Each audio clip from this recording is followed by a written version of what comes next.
آج کی اس شب میں قرآن عظیم کے 28 پارے مکمل ہو گئے۔ اللہ کریم ختم قرآن تک ہمیں آسانیاں عطا فرمائے، مجھے تلاوت کرنے اور آپ کو سماعت کرنے کی توفیق عطا فرمائے۔ سورہ مجادلہ، سورہ حشر، سورہ ممتحنہ، سورہ صف، سورہ جمعہ، سورہ منافقون، سورہ تغابن، سورہ طلاق اور سورہ تحریم، اتنی صورتوں کی ہم نے آج تلاوت کی ہے۔ اللہ کریم نے ان تمام صورتوں میں ایمان والوں کے لیے بہت سارے احکامات بیان فرمائے ہیں۔ شروع میں جو سورہ مجادلہ ہے، ویسے تو مجادلہ تکرار کرنے کو کہتے ہیں، بحث کرنے کو کہتے ہیں، جھگڑا بھی ہوتا ہے۔ مسئلہ یہ تھا کہ ایک صحابی اور ایک صحابیہ جن کا آپس میں کچھ مسئلہ ہو گیا، وہ حضور پاک صلی اللہ تعالیٰ علیہ وسلم کی بارگاہ میں آئیں۔ کیا مسئلہ تھا؟ ایک ہے زہار۔ بہت کم لوگ یعنی عوام میں سے ان مسائل کو جانتے ہیں۔ طلاق تو سب جانتے ہیں، طلاق کی ہی طرح سے ایک اور چیز ہے زہار۔ جیسے طلاق سے عورت حرام ہو جاتی ہے مرد پر، زہار سے بھی مرد پر عورت حرام ہو جاتی ہے۔ وہ زہار کیا چیز ہے؟ زہار کا مطلب ہوتا ہے کہ مرد نے اپنی عورت کو کبھی یوں کہا، اپنے محرم عورتوں میں سے کسی ایک سے اس کو تشبیہ دیا۔ محرم عورتیں کیا ہیں؟ تمہاری ماں ہے، بہن ہے، بیٹی ہے، تمہاری پھوپھی ہے، خالہ ہے، یہ سب وہ عورتیں جو تم پر حرام ہیں، ہمیشہ کے لیے حرام ہیں۔ ان سے نکاح نہیں کر سکتے تم۔ ماں سے نکاح نہیں کر سکتا، بیٹی سے، بہن سے، بھانجی سے، بھتیجی سے، خالہ سے، پھوپھی سے، یہ محرم عورتیں حرام ہیں تم پر نکاح کرنا ان سے۔ ان عورتوں میں سے کسی ایک سے تم نے اپنی بیوی کو تشبیہ دیا، ایسے کہا کہ تو میرے لیے میرے ماں کے فلاں چیز کی طرح ہے، یا تو میرے لیے میری بیٹی کی طرح ہے، یا میری بہن کی طرح ہے۔ اس کو کہتے ہیں زہار۔ اور عورت حرام ہو جاتی ہے فوراً حرام ہو گئی اس پر۔ اگر تم نے اپنی بیوی کو یوں کہا کہ تو میرے لیے میری ماں کی طرح ہے، یا تو میرے لیے میری بیٹی کی طرح ہے، یا بہن کی طرح ہے، ان عورتوں سے اگر اپنی بیوی کو، اپنی منکوحہ کو تشبیہ دیا تو حرام ہو گئی عورت۔ ایک صحابی کا ایک صحابیہ کے ساتھ ایسا معاملہ ہوا۔ خاتون عمر دراز تھی، دونوں کی بھی عمر ہو چکی تھی۔ وہ روتے ہوئے حضور پاک صلی اللہ علیہ وسلم کی بارگاہ میں آئیں، کہا کہ اتنے سال تو ہم اچھے خاصے رہے، اب جا کر کے میرے شوہر نے مجھے یوں کہہ دیا ہے کہ تو میرے لیے میری ماں کے مثل ہے، کیا کریں؟ تو وہ آ کر کے حضور پاک صلی اللہ علیہ وسلم کی بارگاہ میں بار بار سوال کر رہی تھی، تو رسول کریم صلی اللہ تعالیٰ علیہ وسلم وحی کے اترنے کے انتظار میں تھے کہ اللہ تعالیٰ اس کا حکم کیا فرمائے گا۔ تو اللہ تعالیٰ نے پوری سورہ اتار دی۔ قد سمع اللہ قول التی تجادلک فی زوجہا، تحقیق کہ اللہ نے اس خاتون کی بات سن لی جو اپنے شوہر کے معاملے میں آپ سے بحث کر رہی ہے۔ وتشتکی الی اللہ، اور اللہ کی بارگاہ میں شکایت کر رہی ہے کہ میرا معاملہ کیا ہے، بتا دیا جائے۔ تب رب تبارک و تعالیٰ نے پورے احکامات اس میں بیان کر دے کہ عورتوں کو اگر کسی نے اپنے ماں کے مثل کہا تو پہلی بات تو یہ، عورتیں تمہاری نہ ماں ہیں، نہ تمہاری بیٹیاں ہیں، نہ تمہاری بہنیں ہیں۔ اس طرح کی بات کہنا حرام ہے۔ لیکن اگر کسی نے ایسا کیا ہے تو اب یہ زہار کے بعد واپس عورت کو حلال ہونا ہے تمہارے نکاح میں، تو اس کے لیے کیا ہے؟ توجہ چاہتا ہوں۔ اللہ تبارک و تعالیٰ کا حکم ہے کہ 60 روزے رکھے گا کنٹینیو۔ والذین یظاہرون من نسائہم ثم یعودون لما قالوا فتحریر رقبۃ من قبل ان یتماسا۔ پہلے تو یہ ہے کہ ایک غلام آزاد کرے۔ غلامی کا دور ہے نہیں، جب غلام ہوا کرتے تھے تو ایک غلام آزاد کرتا تو عورت اس کے لیے حلال ہو جاتی۔ فمن لم یجد فصیام الشہرین متتابعین من قبل ان یتماسا۔ اور غلام آزاد کرنے کی طاقت نہیں ہے تو رب تعالیٰ فرماتا ہے 60 روزے رکھے کنٹینیو مرد، 60 روزے رکھے گا۔ وہ بھی کیسے؟ ایک بھی اگر بیچ میں چھوڑا تو پیچھے کے سب پھر غائب، پھر سے اسے کنٹینیو کرنا پڑے۔ اور ان 60 روزوں کے درمیان شوہر اور بیوی ایک دوسرے کو چھوئیں گی بھی نہیں. ہاں زہار اس کو معمولی نہ سمجھے. اور پھر اگر اس کی بھی طاقت نہیں ہے فَمَن لَّمْ يَسْتَطِعْ فَإِطْعَامُ 60 مسکینا. اللہ نے فرمایا 60 روزے رکھنے کی اگر کنٹینیو طاقت نہیں ہے تو پھر 60 مسکینوں کو کھانا کھلائے. اس کے بعد پھر عورت حلال ہوگی. تو یہ زہار کے مسئلے جاننا چاہیے. اس طرح اپنی بیویوں کو مخاطب نہ کیا جائے. ارے میری ماں کی طرح ہے تو، میری بہن کی طرح ہے تو، میری بھانجی کی طرح ہے، پھوپھی کی طرح ہے، خالہ کی طرح ہے. یہ سب وہ عورتیں ہیں جو تم پر حرام ہیں. ان سے تشبیہ دینا اپنی عورت کو حرام ہے اور بیوی تمہارے حرام ہو جائے گی تم پر.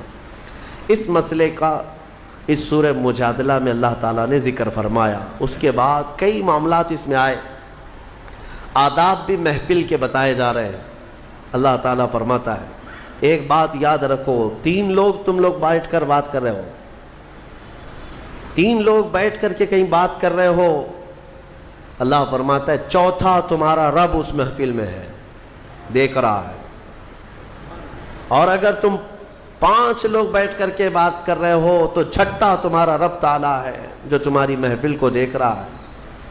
اب یہاں سے احکام یہ بھی ملتے ہیں کہ محفل میں بیٹھے ہوں تو کانا پھوسی کرنا منع ہے. کانا پھوسی سمجھتے ہیں نا؟ جب سب لوگ بیٹھے ہیں تو کان میں کسی سے اکیلے سے بات کرنا، یہ محفل کے ادب کے خلاف. کیونکہ سامنے والے کے دل میں شیطان تمہارے خلاف باتیں ڈالے گا کہ یہ دونوں کچھ پلاننگ کر رہے ہیں، ایسی چیز جو ہم کو نہیں بتا رہے ہیں، اور یہاں سے دشمنیاں پیدا ہو جاتی ہیں. اللہ فرماتا ہے یہ کانا پھوسی کرنا یہ شیطان کی طرف سے ہوتا ہے. اور ایمان والوں کو بعد میں غمزدہ ہونا پڑے گا، غمگین ہونا پڑے گا. دوستیاں چھوٹ جاتی ہیں، ٹوٹ جاتی ہیں. کانا پھوسی نہ کریں کبھی بھی محفل میں بیٹھے ہوں. اور اسی سے ہمارے بعض بزرگ علماء نے یہ بھی فرمایا ہے کہ کانا پھوسی کا جو مسئلہ فرمایا گیا کہ تم اگر یہ سمجھتے ہو کہ تیسرے سے چھپ کر کے میں بات کر رہا ہوں تو ایسا نہیں، اللہ تمہاری باتوں کو سن رہا ہے. اور اسی سے یہ مسئلہ بھی اخذ کیا گیا ہے کہ آج کے زمانے میں اس کانا پھوسی کا سب سے بڑا آلہ موبائل ہے. یعنی تم ایک جگہ ہو، کوئی اور دوسری جگہ ہے اور تم تنہائی میں بات کر رہے ہو، یہ بھی جو ہے نجوا ہے، یعنی چھپ کر کے بات کرنا. اور اگر کوئی یہ سمجھتا ہے کہ میں سارے لوگوں سے چھپ کر کے موبائل میں تنہائی میں بات کر رہا ہوں، قرآن میں مولا نے فرمایا تیسرا تمہارا رب ہے. تمہاری باتیں بلکہ تمہاری آنکھوں کی خیانت کو، تمہارے دل میں گزرنے والے حالات کو بھی مولا دیکھ رہا ہے. میرے عزیزوں کوئی اس طرح کے گناہ چھپتے نہیں، چھپتے ہیں. پھر چھپتے نہیں، چھپتے ہیں. تو یہ موبائل کی خیانت کو بھی اپنے ذہن میں رکھیں. موبائل کی خیانت کو بھی ہمارے پہلے جو بزرگ ہوا کرتے تھے یہ کہا کرتے، عام لوگوں کی بات میں کر رہا ہوں، کہتے تھے نا کہ بیٹا دیوار کے بھی کان ہوتے ہیں. یہ بولا جاتا تھا دیوار کے بھی کان ہوتے ہیں. کیا مطلب ہے؟ کہ جب تم بات کرتے ہو اور تم کو ایسا لگتا ہے کہ اب کوئی نہیں سنے گا، یہ راز ہمارے دو کے درمیان، ایسا نہیں ہوتا. یہ بات جب رب تبارک و تعالیٰ چاہے گا وہاں سے دور نکالے گا. ایسے کئی لوگوں کے معاملات خراب ہوتے ہیں. اس لیے میرے عزیزوں، شاید میں نے شروع میں ہی رمضان کے ایک واقعہ بنی اسرائیل کے شخص کا عرض کیا تھا. وہ تقریباً 80 سال اپنے صومعہ میں عبادت کرنے والا شخص، 4 بھائی اپنی بہن اس کے حوالے کر کے گئے تھے، ہمارے گھر میں ہماری بہن اکیلی رہتی، آپ اس کی دیکھ بھال کریں. اس نے کس بات سے شروع کیا تھا؟ بس اپنے عبادت خانے کے باہر چوکھٹ پر آتا اور اس عورت سے تنہائی میں بات کرتا. باتوں سے شروع ہوئی، خیر خیریت پوچھنا، پھر کھانا کھائے کیا، طبیعت کیسی ہے، یہ ساری چیزوں سے شروعات ہوئی. پھر یہاں تک وہ پہنچا کہ زنا کر بیٹھا اور اس خاتون کو حاملہ بھی کیا، اور چوری معلوم ہونے کے ڈر سے اس کا گلا گھونٹ کر کے مار بھی دیا اور زمین میں دفن بھی کیا. اور پھر انجام کیا ہوا؟ کوئی چیز چھپی نہیں. اس کے بھائی آئے تو شیطان نے ان کو سب بتایا. سب ظاہر ہو گیا. پھر اس عابد کو جو 80 سال عبادت کیا تھا سولی پر چڑھایا گیا, چہرہ کالا کیا گیا, اس کی عبادت گاہ کو توڑ پھوڑ دیا گیا تھا. یہاں تک کہ اس وقت شیطان اسے بچانے کی بات کرنے لگا تو اس نے شیطان کے ورغلانے میں آ کر کفر بھی بک دیا. ہاں تو میرے عزیزو, یہ شروعات کو آپ ہلکا مت سمجھیں. اللہ رب العزت اگر کسی سے ناراض ہو, غضبناک ہو, تو پھر اس کے ایمان کو چھین لیتا ہے. یہ خفیات اور کانا پھوسی کرنا اور پلاننگ کرنا, اور خاص طور پر حرام چیزوں کے سلسلے میں کہتا ہوں آج کے زمانے میں بہت لوگ اس بلا میں مبتلا ہیں. نوجوانوں کو اگر کہا جائے تو کیا پتہ ہے, ان کو یہ بات سمجھ میں نہیں آتی. ان کو ایسا لگتا ہے ابھی نئے نئے پر آئے ہیں, اڑنے دیا جائے. اور ایک ایسا لوگوں کے درمیان ٹرین بنتا چلا گیا نوجوانوں میں کہ ایک لڑکے کے لیے بہت ساری اس کی فرینڈ اجنبی لڑکیاں ہوں گی تو وہ فخر کرے گا اس بات پر, میرے اتنے فرینڈز ہیں, اجنبی عورتیں ہیں. تم اس زنا کے مبادیات پر فخر کر رہے ہو, نعوذ باللہ من ذالک. میرے آقا صلی اللہ علیہ وسلم نے فرمایا تھا ایک زمانہ آئے گا جب لوگ زنا ایسے کریں گے جیسے گدھے اور کتے راستے پر کیا کرتے ہیں. اور پھر یہ بھی فرمایا کہ گناہ کو گناہ نہیں سمجھیں گے بلکہ اس پر ہنسیں گے لوگ. یہی تو ہو رہا ہے, دکھا دکھا کر کے اپنے ایسا لگتا ہے کہ تم نے بہت بڑا تیر مار لیا. حضرت عثمان غنی رضی اللہ تعالیٰ عنہ خطبہ دے رہے تھے جمعہ میں, خطبہ دیتے دیتے آپ نے پکار لیا, کیا ہو گیا آج لوگوں کو کہ لوگ زنا کر کے سیدھے مسجد میں آ رہے ہیں. تو اتنا بڑا جملہ, تو ایک شخص اٹھا اور کہا کہ اے خلیفہ, کیا آپ کو بھی علم غیب ہے, آپ یہ بات کیسے کہنے لگ گئے؟ تو جس نے سوال کیا تھا نا, تو حضرت عثمان غنی نے اسی سے کہا کیا تو گھر سے نکل کر کے فلاں گھر کی عورت کا پیچھا نہیں کر رہا تھا, اور وہ جہاں جاتی رہی اس کے پیچھے پیچھے چلتا رہا, اس کے چال چلن کے نقشے دیکھتا رہا, اور اس کے پردے ہٹنے کا انتظار کرتا رہا, اور اس کے چہرے کو اور اس کو شہوت سے نہیں دیکھا. وہ شرمندہ ہو گیا, پانی پانی ہو گیا کہ نماز میں آنے سے پہلے تو وہی کر کے آیا تھا. تو حضرت عثمان نے فرمایا کیا تم نے رسول اللہ سے یہ بات نہیں سنی کہ زنا صرف اور صرف ایک نہیں ہے جو شرمگاہ کا ہے, بلکہ حضور نے فرمایا آنکھیں بھی زنا کرتی ہیں. میرے عزیزو, ان چیزوں سے بچو. میں بچوں سے کہتا ہوں, نوجوانوں سے, ان خرافات میں جی کر کے تم حوران جنت کو قربان کیوں کر رہے ہو؟ تم مومن ہو, تم مسلمان ہو, تمہارے لیے یہ گھٹیا قسم کی زندگی نہیں دی گئی ہے. تم کفار و مشرکین اور یہ ماڈرن قسم کے لوگوں کو فالو کرنے جاتے ہو, ان کو فلموں میں دیکھ رہے ہو, ان کو سیریلز میں دیکھ رہے ہو, اور ان کو جس طرح سے کرتے, جہنمیوں کو دیکھ کر کے تم فالو کرنے جا رہے ہو. تم امانت ہو میرے مصطفیٰ کی, تمہیں تو دیکھنا چاہیے تھا خالد بن ولید کو, تمہیں دیکھنا چاہیے تھا حیدر کرار کو رضوان اللہ تعالیٰ علیہ مجمعین. ان کی پیروی کرتے ہوئے ہوگا کیا؟ آپ کو میں بارہا کہتا ہوں, آج دنیا ننگا بنا کر کے لوگوں کو کہہ رہی فیشن ہے, ننگے ہو رہے, کپڑے پھاڑ کر کے پہنو, فیشن ہے. مرد کو جو ہے بالیاں پہنا دیں, نتنی پہنا دیں, چوڑیاں بھی پہنا دیں, بچا کچھ بھی نہیں ہے, اور وہ فیشن ہے. چوٹی بھی رکھ لیا, بالیاں بھی پہن لیا, نتنی بھی پہن لیا, چوڑیاں بھی پہن لیا, اور اس کے بعد وہ فیشنیبل آدمی ہے, فیشن ہے. اور عورت کو بیب کٹ ہے, اس کے بال ہی مڈا دو, اس کی ساری چیزیں, اور اس کو بالکل پینٹ شرٹ پر لے کر آؤ کہ پتہ ہی نہ چلے کہ بابا ہے کہ بیبی ہے, پتہ نہ چلے. اور اس چیز کو تم سمجھ رہے ہو کہ یہ فیشن ہے. اور اگر کپڑے پھاڑ کر پہننا, چھوٹے کپڑے پہننا, میں بارہا اس جملے کو کہتا ہوں, عورتیں یہ سمجھتی ہیں کہ شارٹس پہننا, بہت کم کپڑے پہننا یہ فیشن کی علامت ہے. تو بھینس تو سب سے زیادہ فیشنیبل ہے, وہ تو کچھ بھی نہیں پہنتی. گائے, یہ سب تو بہت فیشنیبل ہے کہ کچھ نہیں پہنتی. اگر ننگا ہونا ہی فیشن ہے تو جانور اچھا فیشن کرتے ہیں. تم کو اندازہ بھی نہیں, یہ جانوروں کی زندگی پر تمہیں لایا جا رہا ہے, تم فیشن کہہ رہے ہو اس کو. انسان وہ ہے کہ زمین پر چلے تو شرم و حیا کا پیکر بن کر کے چلے۔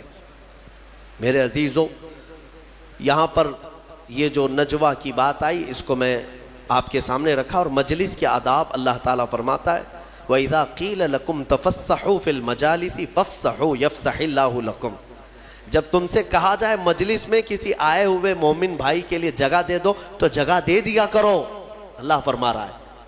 کوئی بعد میں آیا محفل میں تو جگہ دینے کے لیے اگر تم سے کہا جائے تو جگہ دے دو، کیا ہوگا؟ اللہ تمہارے دل کو کشادہ فرمائے گا۔ یہ نہیں ہے کہ ادھر بھی چوڑے ہو جاؤ ادھر بھی چوڑے ہو جاؤ، آنے کی جگہ ہی نہ تھے۔ لیکن مومنین کی جماعت میں ہوا کرتا ہے کہ الحمدللہ ہم سمٹ کر کے بیٹھتے ہیں اور آنے والوں کو جگہ دیا کرتے ہیں۔ یہ میرے آقا کی محفل کے آداب تھے، صحابہ یہی کیا کرتے تھے، ہر ایک کو بیٹھنے کی جگہ مل جائے۔ اور آنے والے کے لیے یہ آداب سمجھ لو کہ تم لیٹ سے آئے تو سب کی گردنیں پھلان کر کے آگے آنا یہ بھی ناجائز ہے۔ ہاں، تم کو جہاں جگہ ملی وہاں بیٹھ جاؤ، یہ نہیں کہ سب کے کندھے ایک ادھر ایک ادھر کرتا آیا۔ جمعہ کے دن اکثر یہ دیکھا جاتا ہے مسجدیں بھری رہتی ہیں، پھر بھی لیٹ سے آئے نواب صاحب اور سب کی صفیں چیرتے آگے آ رہے ہیں، ان کو پہلی صف کا ثواب چاہیے۔ ہاں، سو کر کے اٹھ کر کے ابھی غسل کر کے آئے اور پہلی صف کا ثواب چاہیے جب خطبہ ہو رہا ہو۔ ان کو پتہ ہی نہیں ہے گردنیں چیر کر کے پہلی صف میں آنے والے کے لیے میرے آقا نے کیا فرمایا۔ حضور پاک صلی اللہ علیہ وسلم فرماتے ہیں جو اس طرح گردنیں پھلان کر کے مسجد میں آگے آتا ہے، کل قیامت کے دن وہ اسی طرح اچھلتے دوزخ میں جائے گا، اسی طرح سے کودتے وہ جہنم میں جائے گا۔ یہ اتنی بڑی وعید ہے یہ۔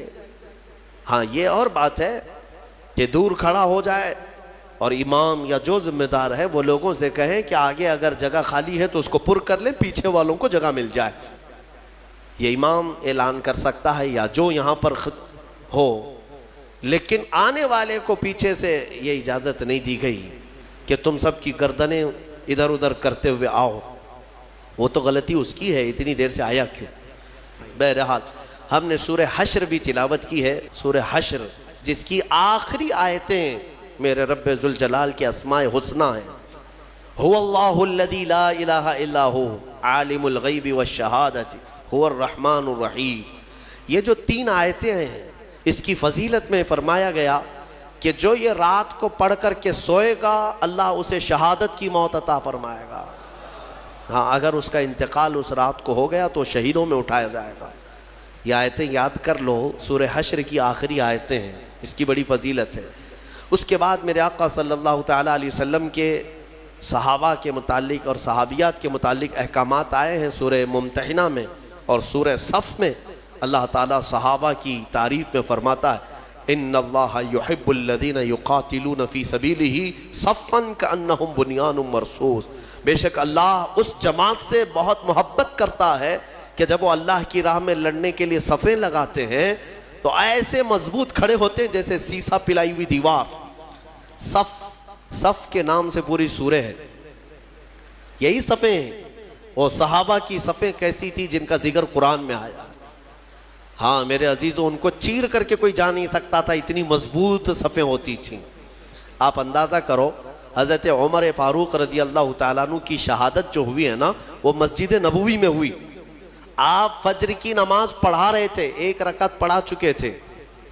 ابو لولو مجوسی یہ آیا، حضرت عمر فاروق رضی اللہ تعالیٰ عنہ سے اسے بغض تھی، بغض اور عداوت تھی، بغض رکھتا تھا۔ تو اس نے ایک خنجر اپنے جبے میں چھپا کر رکھا تھا اور پہلی صف میں آ کر کھڑا تھا۔ جب حضرت عمر نماز پڑھا رہے تھے، 1 رکعت ہوئی تو پیچھے سے اس نے حملہ کیا۔ وہ خنجر اتنا سخت تھا کہ پیٹھ سے سینے کی طرف باہر آیا اور حضرت عمر مصلی پر گر گئے۔ لیکن مسجد نبوی میں صحابہ سب نماز پڑھ رہے ہیں، نہ نماز توڑے، نہ بھاگو پکڑو دوڑو، کچھ نہیں۔ حضرت عمر مصلی پر رہے۔ حضرت عبد الرحمن بن عوف جو پیچھے کھڑے تھے آگے بڑھ گئے اور 1 رکعت آپ نے پڑھائی، کسی نے نماز توڑی نہیں۔ وقت کا خلیفہ زخمی ہوا ہے لیکن صحابہ کی نماز ٹوٹی نہیں۔ آگے بڑھ کر کے حضرت عبد الرحمن بن عوف نے 1 رکعت اور جو بچی تھی کمپلیٹ کروائی۔ سلام پھرنے کے بعد ارے قاتل جس نے خنجر مارا ابو لولو، سارے صحابہ نماز میں ہیں، وہ تو کب کے بھاگ جاتا، لیکن وہ پہلی صف کو بھی کراس نہیں کر سکا۔ نماز کی پوری حالت ہونے تک صحابہ کی وہ بھاگنے کی ہر ممکن کوشش کرتا رہا، لیکن کسی صحابی کی صف توڑ نہیں سکا۔ وہ کیسی صف بناتے ہوں گے؟ یہ صف اتنی مضبوط کہ وہ قاتل ان صحابہ کے بیچ سے صفوں کو چیر کے جا نہیں سکا، اور اللہ نے یوں ہی نہیں فرمایا کأنہم بنیان مرصوص، وہ ایسے صف لگاتے ہیں جیسے سیسا پلائی ہوئی دیوار ہے، کوئی ان کو کراس کر کے جا نہیں سکتا تھا۔ یہاں آج ہمارے حالت ایسی ہیں صفوں میں، کوئی وہاں کھڑا ہے کوئی یہاں کھڑا ہے، کچھ لوگ تو یہ سوچتے ہوں گے اس کے کپڑے پہ دھول ہے، لگوں گا تو مجھے کپڑے پہ دھول نہ لگ جائے۔ میرے عزیزو، اللہ تبارک و تعالیٰ نے یہاں مسجد میں جماعت کے لیے جو حکم فرمایا وہ اسی فرق کو مٹانے کے لیے کہ غریب اور امیر دونوں شانہ بشانہ کھڑے رہیں۔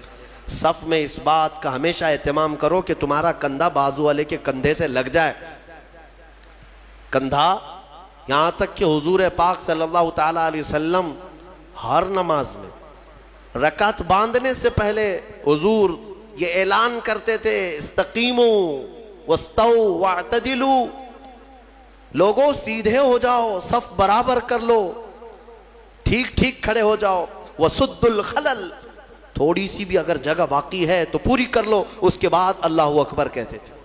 یہ سنت ہے، سنت ہے نماز قائم کرنے سے پہلے، جماعت سے پہلے امام کا یہ اعلان کرنا کہ اپنی صفیں درست کر لو۔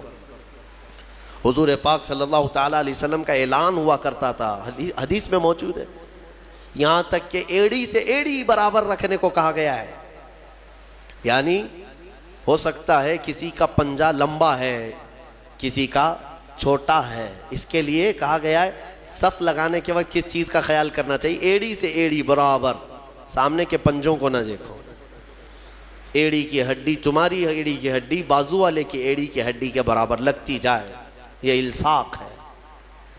میرے عزیزو، اس کا اہتمام آج کہاں کرتے ہیں؟ اور حدیث میں یہ بھی ملا کہ جس نے صف کو توڑا اللہ اسے توڑ دے گا۔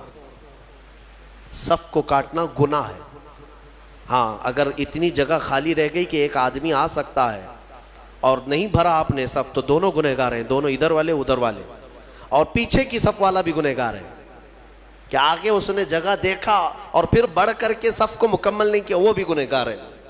اگر آگے کی صف میں جگہ خالی نظر آئی تو پیچھے والے کے لیے حکم ہے کہ وہ آگے آ جائے، صف کو پوری کرے، اور جتنی صفیں پیچھے جائیں گی سب آگے آگے آتے ہوئے وہ صفوں کو پوری کرتے جائیں۔ یہ اسلامی نظام ہے میرے عزیزوں۔ میں آپ کو اس صف کے متعلق ایک اچھی بات بتا کر اپنی گفتگو کو سمیٹتا ہوں۔ ایک بڑے اسلامی اسکالر ہیں، انہوں نے ایک مغرب زدہ شخص ہے یورپ کا یا امریکہ کا، اس سے پوچھا کہ آپ کی جو ویل ٹرینڈ فوج ہے، سولجرز ہیں، امریکہ کی ہے، دنیا کی سب سے مضبوط فوج مانی جاتی ہے، آپ کے 10,000 فوج کو اگر میدان میں جمع کرنے کی بات آئی تو کتنی دیر لگے گی آپ کو ان فوجیوں کو ترتیب میں لانے کے لیے جو ٹرینڈ ہے؟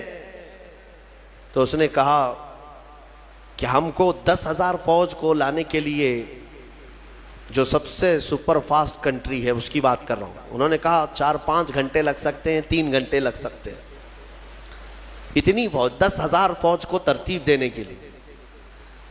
اور پھر الگ الگ کنٹریز کی بات کیے کہ یہاں کی فوج اتنی جلدی کر لے گی، وہاں کی فوج اتنی جلدی کر لے گی، لیکن گھنٹہ بھر سے پہلے تو کوئی بھی ترتیب میں نہیں آئے گی۔ تو اس اسلامی اسکالر نے کہا کہ تمہاری تربیت یافتہ فوج میدان میں صف لگانے پر آئے تو اتنے گھنٹے لگ جاتے ہیں، لیکن ہمارے ہاں بغیر تربیت یافتہ دیہاتوں کے رہنے والے بھی حرم شریف میں 1 لاکھ سے زیادہ کی تعداد میں ہیں۔ امام ادھر اللہ اکبر کہنے کے لیے کھڑا ہوتا ہے، 1 منٹ میں سب کی صفیں درست ہوتی ہیں۔ یہ اسلام کا نظام ہے، یہ اسلام کا نظام۔ مسجدوں میں کوئی صفیں لگانے کے لیے نوکر رکھے جاتے ہیں کہ ادھر آؤ، ادھر صحیح کھڑے ہو جاؤ، ادھر کھڑے ہو جاؤ؟ اگر یہی کیا جائے تو ظہر سے عصر ہو جائے گی، عصر سے مغرب ہو جائے گی۔ ہاں یہاں کسی بھی مسجد میں کیا خادم رکھے جاتے ہیں صفوں کو صحیح کرانے کے لیے؟ سب کا چیک کر کے آؤ سیدھے کھڑے ہیں نہیں کھڑے ہیں؟ نہیں ہے. یہ میرا مولا تبارک و تعالیٰ نے اسلام کو خصوصیت دی ہے کہ ہماری صفیں من جانب اللہ بن جایا کرتی ہیں. یہ اللہ تعالیٰ کی طرف سے. اللہ تعالیٰ ہماری صفوں کو مضبوط عطا فرمائے, ہماری صفوں میں وحدت عطا فرمائے. اس صف کی ایک خصوصیت یہ ہے کہ میرے عزیزو, جب شانے سے شانہ مل گیا ہے تو اللہ سے دعا کرو کہ ہمارا دل سے دل بھی مل جائے. ہاں جب شانے سے شانہ مل جاتا ہے اللہ سب کے دلوں میں بھی اتحاد عطا فرمائے. سورہ صف کے بعد سورہ جمعہ بھی ہم نے پڑھی ہے, سورہ منافقون بھی ہم نے تلاوت کی ہے, اور اخیر میں آج کی تفسیر کو سمیٹتے ہوئے یہ عرض کروں گا کہ اللہ تبارک و تعالیٰ کے آج ذکر کی محفل ہے. سورہ جمعہ میں اللہ تعالیٰ نے فرمایا وَاذْكُرُوا اللَّهَ كَثِيرًا, اللہ کا ذکر کثرت سے کرو, کثرت سے کرو. اے میرے عزیزو, اس ذکر نہ کرنے کی وجہ سے ہماری روحیں کمزور ہیں, ہمارے دل مرجھائے جا رہے ہیں. تمہیں پتہ ہے جسم کو بھوک لگتی ہے, جسم کو کھانے کی بھوک لگتی ہے, اگر کھانا نہ دو تو پھر جسم کمزور ہوتا ہے اور چکر آنے لگتے ہیں. آپ روح کو برسوں سے نہیں کھلائے, روح بھی بھوکی ہوتی ہے اور اس کی بھوک اللہ کے ذکر سے مٹتی ہے. اس کی غذا اللہ کا ذکر ہے. روح کو کھانا کھلایا نہیں تو کب سے کمزور ہوگی ہے. میں آپ کو بتاؤں ذکر میں اتنی طاقت ہے, اتنی طاقت. اللہ اکبر. میں نے بزرگوں سے سنا, آپ جانتے ہیں کہ ایک تپسیا کرنے کا طریقہ جو سادھوؤں کے پاس ہے وہ کیا ہے؟ صوفیہ اکرام, جو ہمارے صوفیہ اکرام ہیں, نفس کشی کرتے تھے اللہ کے ذکر سے. اسی کو حاصل کرنے کے لیے بہت سارے سادھو بھی آیا کرتے تھے صوفیہ اکرام کے پاس. آج بھی مارہرہ متحرہ میں یہ روایت موجود وہاں کی کتابوں میں ہے کہ کئی جگہ کے سادھو وہاں پر تربیت لینے آتے تھے.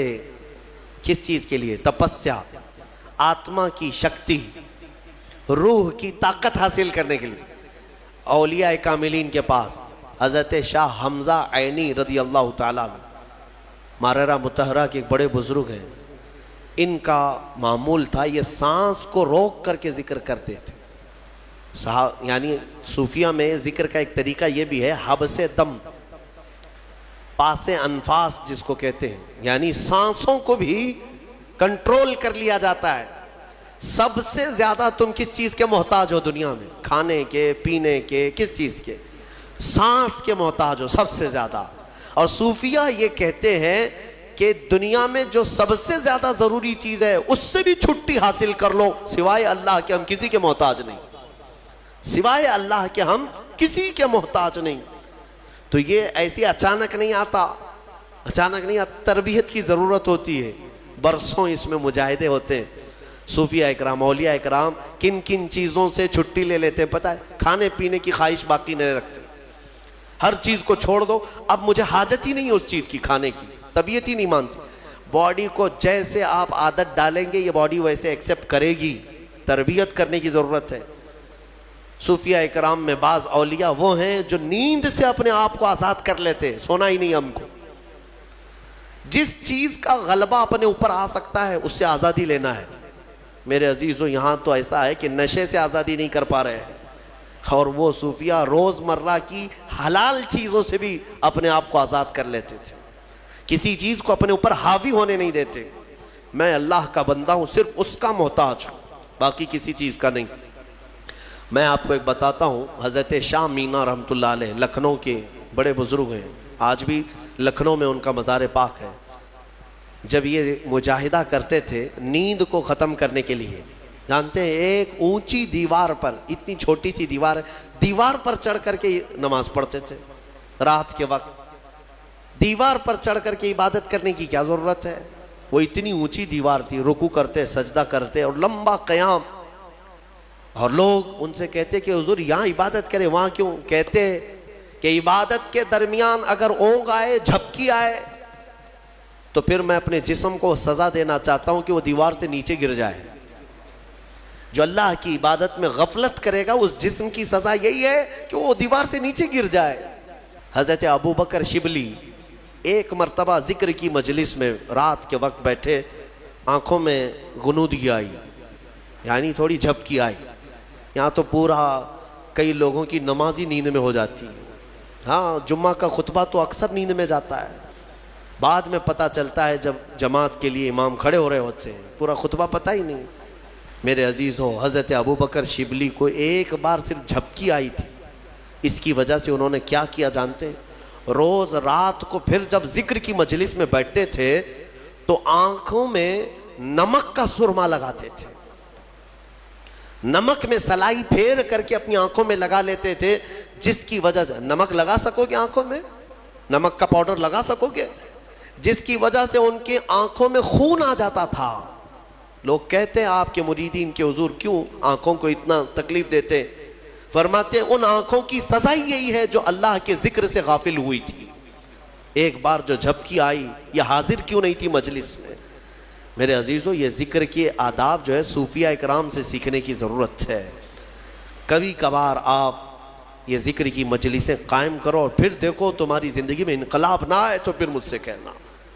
دنیا پھیکی لگنے لگ جائے گی. میں محسوس کیا ہے جن نوجوانوں کو ہم نے ذکر کی عادت ڈالی وہ رات کے 12 بجے بھی اپنی ساری مصروفیات چھوڑ کر، نیند وغیرہ چھوڑ کر، ممبئی جیسے شہر میں رات کے 12 کے بعد ذکر کی مجلس میں آتے تھے تو 400 سے 500 کی تعداد میں وہ پورے جمع ہو جاتے. ان کو کون سی چیز کھینچ لاتی؟ کیا ہم نان کھٹائی دے رہے ہوتے، پیسے دے رہے ہوتے؟ نہیں. جس کو ذکر کی لذت ملتی ہے وہ کھانے سے زیادہ بھوکا ذکر کا ہو جاتا ہے، اسے بھوک لگنے لگتی ہے. عادت ڈال کر کے تو دیکھو اس ذکر کی مجلس کو. میں رہوں نہ رہوں، آپ وقتاً فوقتاً اپنے گھر میں بھی ہفتے میں ایک مرتبہ 10 منٹ کے لیے صحیح اپنی آنکھیں بند کرو اور ذکر کرو اور مولا کے کریم کی بارگاہ میں اپنے آپ کو سپرد کرو کہ مولا میں دنیا سے بھاگ کر تیرے دربار میں آیا ہوں، تو اپنی پناہ میں مجھے رکھ اور میرے حوالے مجھے 1 منٹ کے لیے بھی مت فرما، میرے نفس کے حوالے مجھے مت فرما. یہ دعا کرو، اللہ تعالیٰ تمہارے دلوں کو قویت عطا فرمائے گا. الا بذکر اللہ تطمئن القلوب، قرآن کی آیت ہے. مولا فرماتا ہے آگاہ ہو جاؤ، اللہ کے ذکر سے دلوں کو قرار ملتا ہے، دلوں کو سکون ملتا ہے. آپ کو میں یہ بات بھی بتاؤں، ایک عالم دین ہے، وہ کہتے ہیں امریکہ کی کسی ایک لیبوریٹری میں ایک ڈاکٹر صاحب نے ان کو، جو کارڈیالوجسٹ تھے، بڑے دل کے امراض کے ماہر، تو انہوں نے لیب میں لے جا کر کے اس مولانا صاحب کو کہا کہ میں آپ کو سناتا ہوں، شاید وہ ریڈیالوجی ہے جس میں جسم کے اندر کے آوازیں بھی سنی جا سکتی ہیں. وہاں پر مشین جو ہے، تمہاری پھڑکنے والی نسوں کی آواز بھی آتی ہے اندر، اور دل کے دھڑکنے کی بھی آواز، تمہارے سانس لینے کی بھی آواز کیسی ہے وہ پتہ چلتی ہے. وہ مشینیں ان کے پاس موجود ہیں. تو وہ ڈاکٹر صاحب جو دکھانے کے لیے گئے تھے مولانا صاحب سے کہنے لگے کہ ہماری مشینیں جو آواز سناتی ہیں ہر ایک کی ہم نے ورڈز بنائے ہیں. دل کیا کہتا ہے، یعنی سانس لیتے ہیں تب کیسی آواز آتی ہے، ہر ایک کی ایک ورڈز ہوں گے نا، ورڈز ہوں گے. کوے کی زبان سے آواز نکلتی ہے، الفاظ نہیں ہوتے، لیکن آپ سے پوچھیں گے تو آواز کیسی ہوتی ہے تو آپ کہیں گے کائیں کائیں کرتا ہے. ہاں، آپ چین چین کیوں نہیں کرتے؟ کوے کی آواز کو کائیں کائیں، مشابہت کی اس سے ملتی جلتی آواز آپ نکال کے بتائیں گے. تو وہ ڈاکٹر صاحب کہنے لگے ہماری مشینوں پر جو دل کے دھڑکنے کی آواز آتی ہے اس کو ہم نے جو ورڈز دیے ہیں وہ دل کرتا ہے لب لب لب لب لب لب. انہوں نے یہ ورڈز دیے. وہ مولوی صاحب نے فرمایا کہ میاں آپ نے آواز تو سنی لیکن حقیقت تک نہیں پہنچے. حقیقت میں دل کی جو آواز ہے وہ رب رب رب رب کہتی ہے. یہ جو دھڑکن کی آواز ہے میرے عزیزو، ہمارے دل کو بھی حاجت ہے میرے مولا کی. اس کو جب ذکر کی عادت ڈالو گے ایک وقت ایسا آئے گا، میں آپ کو بتاؤں، سرکار مفتی اعظم ہند شہزادہ اعلیٰ حضرت، ہاں آپ کی عمر 90 سال کے قریب ہو گئی اور ان کو دیکھی ہوئی آنکھیں آج بھی زندہ ہیں. ان کے مریدین ہیں، ابھی بھی موجود ہیں، وہ بوڑھے ہو چکے لیکن ان کی زندگی ایسی پاکیزہ گزری ہے. تقوی و طہارت کے وہ امام تھے، مفتی اعظم ہند. آپ سوچیں 90 سال کی عمر میں جب وہ یہ کہتے ہیں کہ میری زندگی میں جوانی کب آئی اور کب گئی مجھے پتہ ہی نہیں چلا. یہ کون کہہ سکتا ہے جس نے جوانی کی عیش نہ کیا ہو؟ ان کے متعلق ان کے خلیفہ ہیں، وہ فرماتے ہیں کہ اخیر زمانہ ان کا جو نزع کے عالم میں گزرا وہ بھی لمبا گزرا ہے. ہاں یعنی تکلیف بہت شدت کی تھی، تو سوئے رہتے بستر پر، ان کے حجرے میں جو جاتے مرید ہوں یا خلیفہ، کہتے ہیں کہ آپ بستر پر لیٹے رہتے، زبان بند رہتی، لیکن پورے کمرے میں اللہ اللہ اللہ اس طرح کی آواز آتی تھی. یہ آواز کہاں سے آتی؟